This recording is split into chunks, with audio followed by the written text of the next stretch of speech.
Hello everyone, this is Kausar. Welcome back to my channel. আশা করি আপনারা সবাই অনেক বেশি ভালো আছেন। আবারও হাজির হয়ে গেলাম আরও একটি নতুন রেসিপি নিয়ে। আমার আজকের রেসিপি পটেটো ট্রায়াঙ্গেল। বিকেলবেলার নাস্তা অথবা ইফতারের টেবিলে এটি তৈরি করতে পারেন। এটি বানানো একদম সহজ আর খেতেও অসাধারণ মজার। এটি একবার বানিয়ে ফ্রোজেন করে রাখতে পারবেন প্রায় 2 মাসের মতো। এরকম মজার রেসিপি পেতে প্লিজ আমার চ্যানেলটিকে সাবস্ক্রাইব করবেন। তো কথা না বাড়িয়ে চলুন ঝটপট শুরু করি। So let's go to my kitchen and make it. Potato triangle তৈরি করার জন্য আমি এখানে 2 কাপ পরিমাণ ম্যাশ করা আলু নিয়েছি। আর প্রথমেই দিয়ে দিলাম 1 চা চামচ আদা বাটা, আরও দিয়ে দিচ্ছি 1 চা চামচ রসুন বাটা। এ পর্যায়ে দিয়ে দিলাম 1/2 চা চামচ ধনিয়া গুঁড়া, আরও দিয়ে দিচ্ছি 1/2 চা চামচ জিরা গুঁড়া। এখন দিয়ে দিচ্ছি 1/2 চা চামচ গরম মশলা। এ পর্যায়ে দিয়ে দিলাম স্বাদমতো মরিচ। ঝালটা আপনারা আপনাদের পছন্দ অনুযায়ী অ্যাড করবেন। আরও দিয়ে দিচ্ছি 1/2 চা চামচ চিলি ফ্লেক্স। এখন দিয়ে দিচ্ছি 1 টেবিল চামচ ভিনেগার। ভিনেগারের পরিবর্তে এখানে লেবুর রসটাও ব্যবহার করতে পারবেন। সবশেষে দিয়ে দিচ্ছি স্বাদমতো লবণ। এখন দিয়ে দেব 2 টেবিল চামচ বেসন। আর বেসনটা এখানে বাইন্ডিং হিসেবে কাজ করবে। এ পর্যায়ে সব কিছু ভালো মতো মাখিয়ে নিতে হবে। আর আলুর ক্ষেত্রে আলুটাকে ভালো মতো সেদ্ধ করে নিতে হবে। আর এমনভাবে সেদ্ধ করতে হবে যাতে করে আলুর পানিটা শুকিয়ে যায়। তার মানে আলুটাকে সেদ্ধ করতে করতে পানিটাকে শুকিয়ে নিতে হবে। আর এভাবে করে আলু সেদ্ধ করলে আলু দিয়ে যা কিছু বানানো হোক না কেন তা তেলে ভাজার সময় ভেঙে যাওয়ার চান্স কম থাকে। তো মোটামুটি মাখানো হয়ে গিয়েছে। এ পর্যায়ে আমি পটেটো ট্রায়াঙ্গেলগুলোকে তৈরি করে নেব। আর তার জন্য একটি প্লেন সারফেসের মধ্যে দিয়ে দিচ্ছি কর্নফ্লাওয়ার। আর সেখান থেকে কিছুটা ব্যাটার এনে এভাবে হাত দিয়ে চেপে চেপে 4 কোণাকৃতির তৈরি করে নেব। আর এভাবে চেপে চেপে এটাকে ফ্ল্যাট করে নিতে হবে। তো মোটামুটি করা হয়ে গিয়েছে। আমি কাজটি কিভাবে করলাম আপনারা কিন্তু স্ক্রিনেই দেখতে পেলেন। ঠিক এভাবে করে নিতে হবে। একটি নাইফ দিয়ে সাইডের অমসৃণ অংশগুলোকে বাদ দিতে হবে।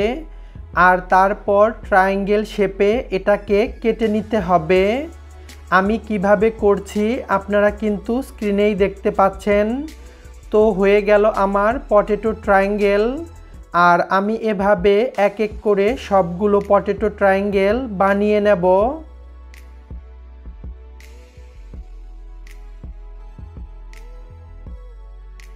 আমি একইভাবে সবগুলো পটেটো ট্রায়াঙ্গেল বানিয়ে নিয়েছি। এ পর্যায়ে এগুলোকে কোট করার পালা। আর তার জন্য এখানে নিয়েছি ব্রাউন ব্রেড ক্রাম্ব। আর এখানে 2টো ডিম ভালো মতো ফেটে নিয়েছি। আমি ব্রেড ক্রাম্বসের সাথে সেমাই ব্যবহার করব। আর সেমাই এবং ব্রেড ক্রাম্বস দুটোকে মিক্স করে নিচ্ছি। এভাবে ব্রেড ক্রাম্বস এবং সেমাই দুটো দিয়ে কোট করলে এই পটেটো ট্রায়াঙ্গেলগুলোকে দেখতে অনেক ইন্টারেস্টিং লাগবে। তবে এটা একদমই অপশনাল। আমি একটা পটেটো ট্রায়াঙ্গেল এনে এভাবে ডিমের মধ্যে গড়িয়ে তারপর ব্রেড ক্রাম্বসের মধ্যে কোট করে নেব। আর আমি কাজটা কিভাবে করছি এটাও আপনাদেরকে দেখে বুঝে নিতে হবে। এভাবে চারপাশে চেপে চেপে এটাকে কোট করে নিতে হবে। যাতে করে 4-5টা ভালো মতো কোট হয়। তো হয়ে গিয়েছে। এ পর্যায়ে আরও একটা পটেটো ট্রায়াঙ্গেল আমি কোট করে নিচ্ছি। এটাকে ভালো মতো ডিমের মধ্যে ডুবিয়ে তারপর ব্রেড ক্রাম্বসের মধ্যে গড়িয়ে গড়িয়ে এটাকে কোট করতে হবে, যাতে করে 4-5টা ভালো মতো কোট হয়। এভাবে আমি এক এক করে সবগুলো পটেটো ট্রায়াঙ্গেল কোট করে নেব।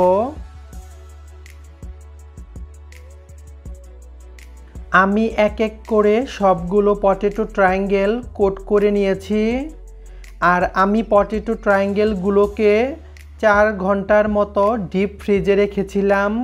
পটেটো ট্রায়াঙ্গেলগুলোকে সংরক্ষণ করার ক্ষেত্রে পটেটো ট্রায়াঙ্গেলগুলো কোট করার পর ফ্রিজে রেখে দিতে হবে প্রায় 4 ঘন্টার মতো। আর যখন এটি বরফ হয়ে যাবে তখন এটাকে বের করে এনে যে কোনো ধরনের এয়ারটাইট বক্স অথবা এরকম জিপলক ব্যাগে এটিকে সংরক্ষণ করতে পারবেন। আর এটা অনায়াসে 2 থেকে 3 মাস অনেক ভালো থাকবে। যখনই প্রয়োজন হবে জাস্ট ফ্রিজ থেকে বের করে ঝটপট ভাজি করে নিলেই হয়ে যাবে। আমি এটাকে ডিপ ফ্রিজে সংরক্ষণ করব আর আমি কিছুটা আপনাদেরকে ভাজি করে দেখাচ্ছি। পটেটো ট্রায়াঙ্গেল ভাজার জন্য আমি চুলায় একটি প্যান বসিয়ে তাতে পর্যাপ্ত পরিমাণে তেল দিয়ে তেলটাকে গরম করে নিয়েছি। আর তেল যখন ভালো মতো গরম হয়ে যাবে সে পর্যায়ে আমি পটেটো ট্রায়াঙ্গেলগুলোকে দিয়ে দেব। আর তারপর চুলার আঁচ মিডিয়াম করে আমি এটিকে ভেজে নেব। অবশ্যই মিডিয়াম হিটে একটু সময় নিয়ে পটেটো ট্রায়াঙ্গেলগুলোকে ভেজে নিতে হবে। যখন এক পাশ হয়ে যাবে তখন অপর পাশটাকে একটি চামচ দিয়ে এভাবে উল্টে দিতে হবে। আর অবশ্যই অল্প অল্প করে পটেটো ট্রায়াঙ্গেলগুলো তেলের মধ্যে দিতে হবে। একবারে গাদাগাদি করে দিলে পটেটো ট্রায়াঙ্গেলগুলো ভেঙে যাওয়ার চান্স থাকে। তো পটেটো ট্রায়াঙ্গেলগুলো হয়ে গিয়েছে। এ পর্যায়ে আমি এগুলোকে তুলে নিচ্ছি। এগুলো ভাজতে আমার প্রায় 4 মিনিটের মতো সময় লেগেছে। আর আমি ব্যাচ টু ব্যাচ পটেটো ট্রায়াঙ্গেলগুলোকে ভেজে নেব। তো ভাজা হয়ে গেলে চলুন আপনাদেরকে পরিবেশন করে দেখাচ্ছি। এই তো হয়ে গেছে আমার পটেটো ট্রায়াঙ্গেল। আর আমি এটাকে টমেটো সস দিয়ে পরিবেশন করেছি। আর এটা খেতে কিন্তু অসম্ভব মজার। অবশ্যই বাসায় ট্রাই করবেন। আর ট্রাই করলে আমাকে কমেন্টে জানাতে ভুলবেন না। বিকেলবেলার নাস্তা অথবা ইফতারের টেবিলে এরকম ভিন্ন ধরনের স্ন্যাক্স পেলে বাচ্চা থেকে বড় সবাই অনেক আনন্দ করে খাবে আর আপনার প্রশংসা করবে। রেসিপিটা কেমন লাগলো তা অবশ্যই নিচে কমেন্ট সেকশনে জানাবেন। আর আমার চ্যানেলটিকে প্লিজ সাবস্ক্রাইব করবেন। যদি কোনো কোশ্চেন থাকে তার নিচে কমেন্ট সেকশনে লিখবেন, আমি অ্যান্সার দেব। আবারও দেখা হবে নতুন কোনো রেসিপিতে। সে পর্যন্ত সবাই ভালো থাকবেন। আল্লাহ হাফেজ।